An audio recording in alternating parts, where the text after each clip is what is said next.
வணக்கம் நண்பர்களே. பொதுவாகவே ப்ரெக்னென்சி அப்படின்னா எல்லாருமே ரொம்ப ஹாப்பியாக இருப்பாங்க. ஆனால் ஒரு சிலர் மட்டும் கொஞ்சம் சோகமாகவும் அதிகமாக கோவப்படுவாங்க. இல்லை அவங்களுக்கு பிடிக்காத சம்பவங்கள் நிகழ்ச்சிகள்னால அழுதுகிட்டே இருப்பாங்க. அப்படி இருக்கனால குழந்தைக்கு அந்த அம்மாவுக்கு என்ன ஆகும் அப்படின்றத பற்றி தான் இந்த வீடியோவில் பார்க்க போகிறோம். பொதுவாகவே ப்ரெக்னென்சியில் மதர் என்ன பண்ணுறாங்க, எப்படி இருக்காங்களோ அதுதான் அவங்க குழந்தைய போய் சேரும். மதர் ரொம்ப ஹாப்பியாக இருந்தாங்க அப்படின்னா வயிற்றுக்குள்ளே இருக்க அந்த குழந்தையும் ரொம்ப ஹாப்பியாக இருக்கும். இதே மதர் அழுதாங்க, கோவமாக இருக்காங்க, சோகமாக இருக்காங்க, மன உளைச்சலில் இருக்காங்க அப்படின்னா அது அப்படியே அந்த குழந்தைக்கு பாஸ் ஆகும் அப்படின்னு சொல்கிறாங்க.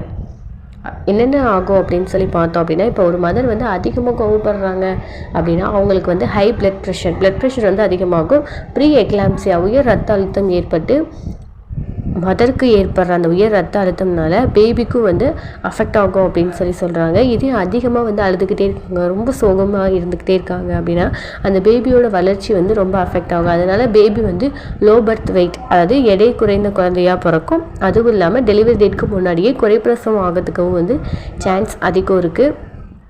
இது இல்லாமல் வேறு என்னெல்லாம் ஆகும்னு பார்த்தோன்னா, அந்த மதர் என்டையர் பீரியட் அந்த ப்ரெக்னென்சி பீரியடில் ரொம்ப அழுதுகிட்டே இருக்காங்க, ரொம்ப சோகமாக இருக்காங்க அப்படின்னா அவங்களுக்கு குழந்தை பிறந்ததுக்கு அப்புறமும் அந்த குழந்தை வளரும்போதும் கூட அந்த குழந்தைக்கு மனநல பிரச்சனைகள் ஏற்பட வாய்ப்பு இருக்குது அப்படின்னு சயின்டிஸ்ட் சொல்கிறாங்க.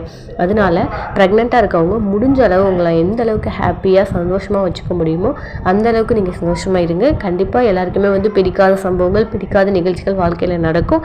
ஆனாலும் அதில் நீங்கள் உங்கள் குழந்தைக்காக அதிலேருந்து உங்களை திசை திருப்பி முடிஞ்ச அளவு எந்த அளவுக்கு உங்களை காமாக, ஹாப்பியாக, சந்தோஷமாக நல்ல விஷயங்களை நோக்கி உங்களை பயணிக்க முடியுமோ அந்த அளவுக்கு நீங்கள் உங்களை சந்தோஷமாக வச்சுக்கோங்க. வீடியோ ரிலேட்டடாக ஏதாவது டவுட் இருந்தது அப்படின்னா கீழே கமெண்ட் செக்ஷனில் கமெண்ட் பண்ணுங்கள். இல்லை உங்களுக்கு என்ன ரிலேட்டடாக வீடியோ வேணுமோ அதையும் கீழே கமெண்ட் பண்ணுங்கள். நெக்ஸ்ட் அந்த வீடியோ அப்லோட் பண்ணலாம். நன்றி.